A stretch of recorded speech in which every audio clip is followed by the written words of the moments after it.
Channel maths with me. आज की class में हम ले रहे हैं क्लास 9 का एक्सरसाइज है 4.3। 4.3 के क्वेश्चन 3 के फर्स्ट पार्ट में हम देख रहे हैं कि हमारे क्वेश्चंस में ना 3 टर्म्स हैं, फर्स्ट, सेकंड एंड थर्ड। तो आपने अभी तक 3 आइडेंटिटीज यूज की हैं, या तो ये वाली की है या ये वाली और या फिर ये वाली। तो यहाँ देखने से पता चलेगा कि आपके पास है 3 टर्म्स। तो 3 टर्म वाली जो आइडेंटिटी है ना, वो आपकी ये लास्ट वाली आइडेंटिटी बनती है। ठीक है, तो पहले चलो आइडेंटिटी लिखते हैं। क्या है? ए की स्क्वायर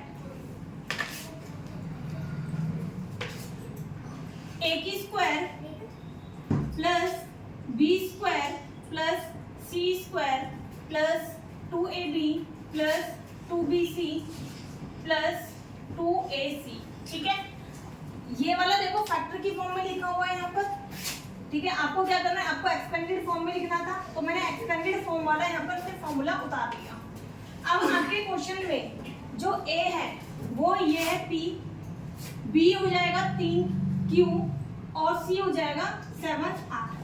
ठीक है, तो अब आपको क्या करना है, a, b और c की वैल्यू अपनी इस आइडेंटिटी में पुट करनी है। देखो कैसे, a के बदले आएगा p, a की स्क्वायर मींस p की स्क्वायर, b की स्क्वायर, b है हमारा 3q यानी कि 3q की स्क्वायर प्लस c स्क्वायर, अब c के बदले है 7r तो लिख देंगे 7r की स्क्वायर।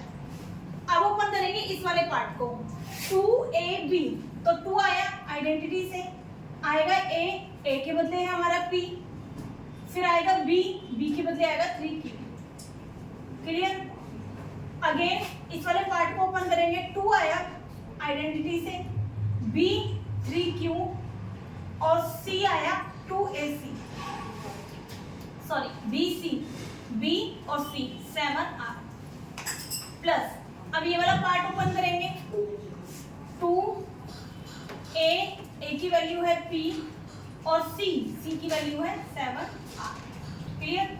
अब इनको सॉल्व करेंगे, p की स्क्वायर तो ऐसे ही रह जाएगा, यहाँ पर लिखा हुआ है 3q की स्क्वायर, तो 3q की स्क्वायर में 3 को 3 से मल्टीप्लाई कीजिए तो 3 की क्यूब स्क्वायर ओपन होगी, 3 3 जा 9 और q की स्क्वायर एज इट इज आ जाएगी।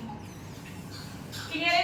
अब 7 की स्क्वायर कैसे ओपन होगी, 7 को 7 से मल्टीप्लाई करेंगे यानी कि 7 7 का 49 हो जाएगा और r की हो जाएगी स्क्वायर।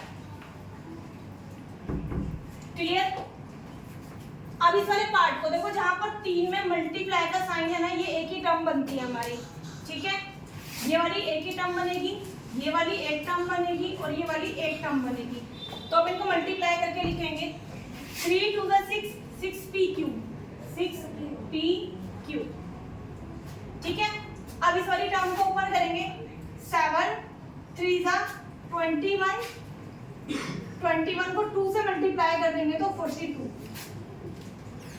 q और r ऐसे आ गया प्लस, अब इन तीनों को मल्टीप्लाई करेंगे, 7 2 जा 14, p और r ये वाला साथ में। क्लियर हो गया?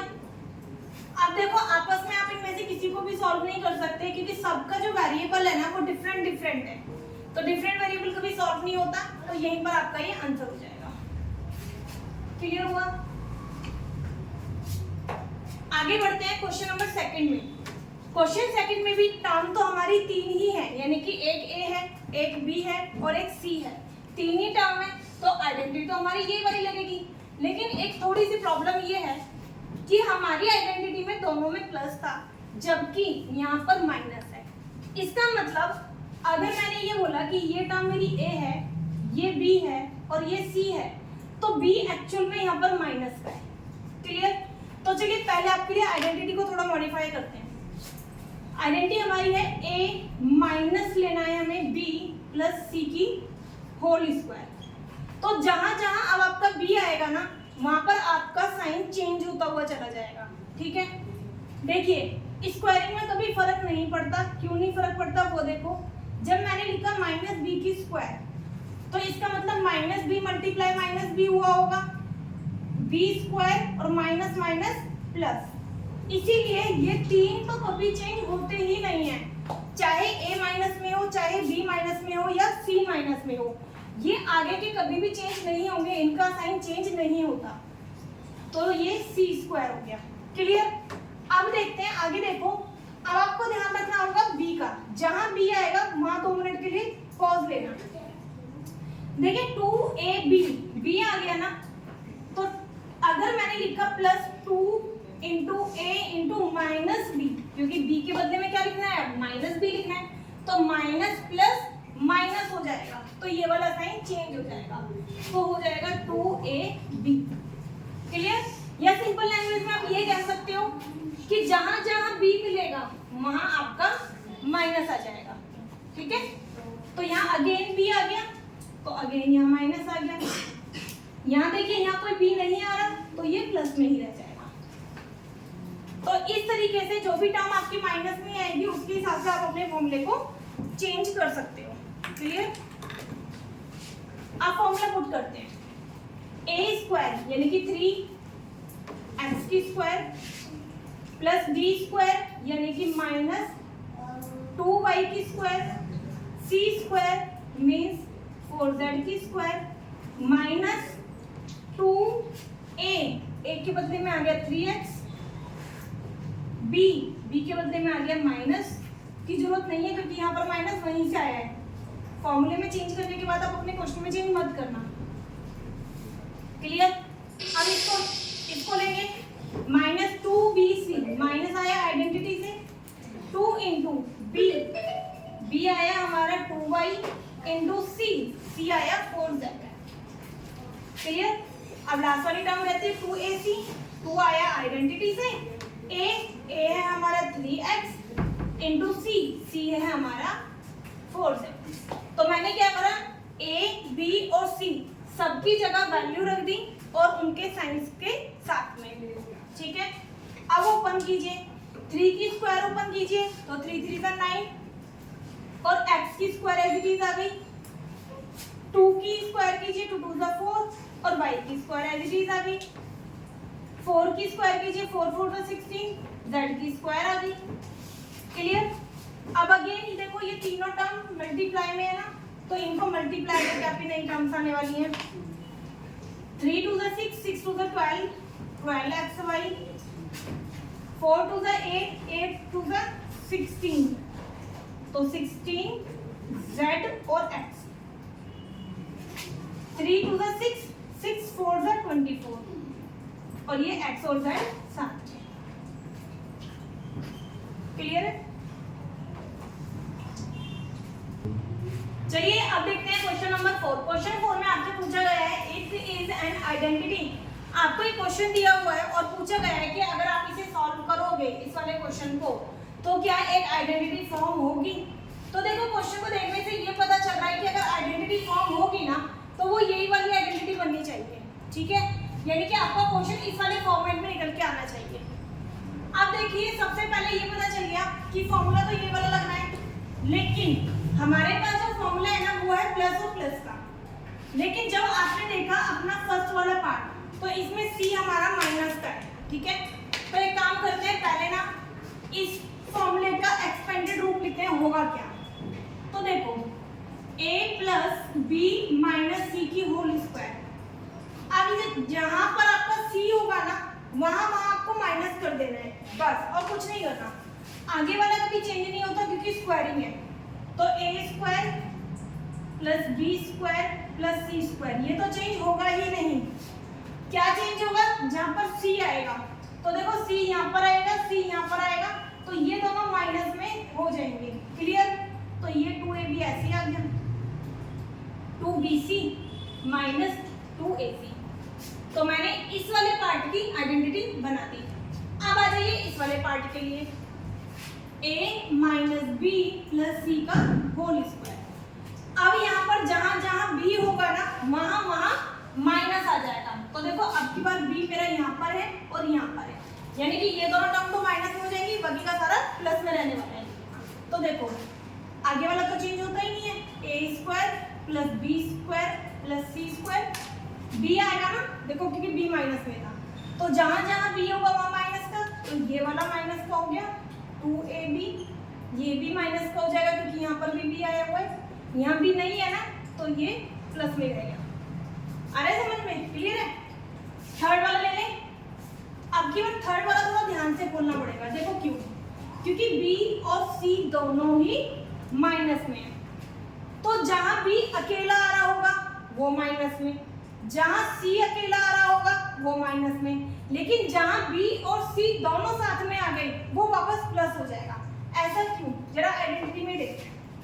तीनों में तो कोई फर्क पड़ेगा नहीं, तो इसको तो आपने एज इट इज लिख दिया, ठीक है। देखो A और B आया है, जबकि B सिर्फ B माइनस का था ना, तो जो B वाला फॉर्मूला था वो माइनस का हो गया। यहाँ पर देखो B और C दोनों आ गए, तो जब ये भी माइनस का हुआ ये भी माइनस का हुआ, तो माइनस माइनस प्लस हो गया, तो यहाँ पर प्लस कर दिए, ठीक है। नेक्स्ट में देखो सिर्फ C माइनस का था ना, तो ये चेंज हो जाएगा -2AC। अब क्या करना है आपको, ये तीनों ही टर्म्स के जो फॉर्मूले ओपन हुए हैं तीनों प्लस में है ना, तो आपको ये तीनों प्लस में लिख देने हैं। तो चलिए लिखते हैं a² + b² + c² + 2ab - 2bc - 2ac। Clear है।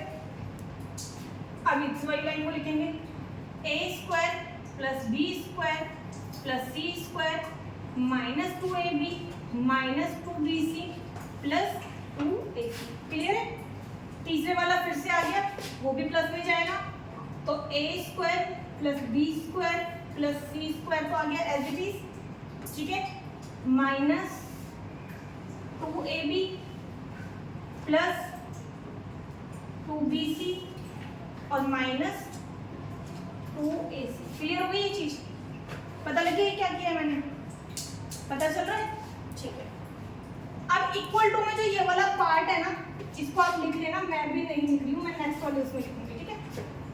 देखो a² और a² 3 बार आया है ना, तो क्या हो गया 3a², ठीक है। b²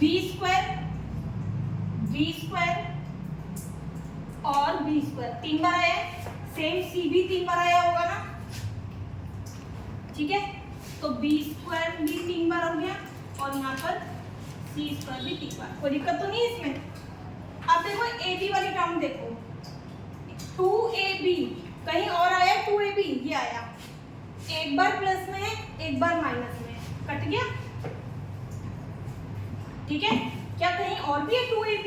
हाँ, एक ये रहा, तो इसको मैंने एज इट इज लिख दिया। क्लियर है। अब आ जाइए BC पर, BC -2BC है, देखो -2BC एक और मिल गया, लेकिन एक प्लस वाला भी मिल गया, तो माइनस वाले से प्लस वाला तो कट हो जाएगा, ठीक है, माइनस वाला एक बच गया 2BC। अब आ जाइए 2AC में, 2AC ये रहा, ये माइनस का था, देखो एक आपको प्लस का मिल गया, तो ये तो कट गई, ठीक है, और 2AC एक ये वाला बच गया माइनस का, तो मैंने लिख दिया 2AC। क्लियर है इतना। अब मैं इक्वल वाला पार्ट भी लिख रही हूँ, 2a² + 2b² + 2c²। क्लियर हो रहा है, समझ में आ रहा है इतना। अब देखो a² 3b² + 3c² - 2ab - 2bc - 2ac।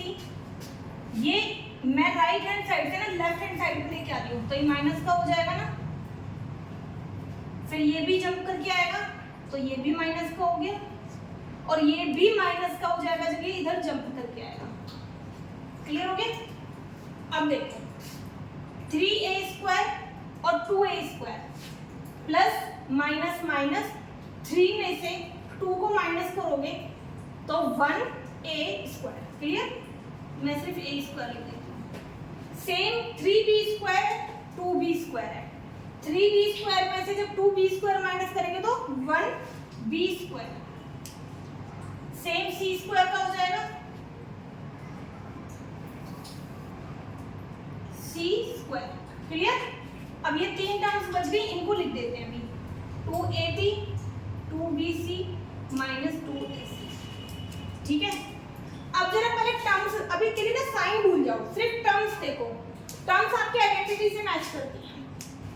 देखो जरा वहां पर यहाँ पर कंपेयर करो, ए स्क्वायर बी स्क्वायर सी स्क्वायर 2ab 2bc 2ac। इसका मतलब आपके माइंड में ये चीज आनी चाहिए कि आइडेंटिटी तो बन रही है, बस माइनस प्लस का कुछ पंगा लग रहा है, ये नहीं पता चल रहा कि कौन सी टर्म माइनस में है और कौन सी प्लस में है।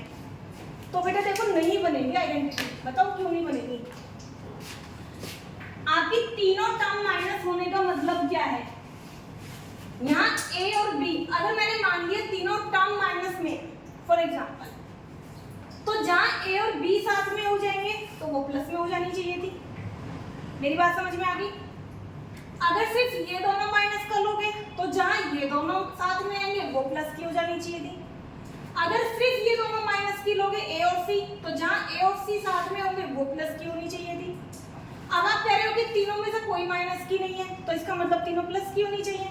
तीनों प्लस की होंगी तो आइडेंटिटी आपकी ये वाली है। तो यहाँ पर क्योंकि ये तीनों टर्म माइनस की आई हैं, ठीक है, इसीलिए ये कोई आइडेंटिटी नहीं बनेगी। क्वेश्चन क्लियर हुआ? तो आप लिखोगे नो, यहाँ लिख रही हूं मैं, नो दिस सिचुएशन doesn't, या फिर this situation is not an identity. Clear हुआ क्वेश्चन?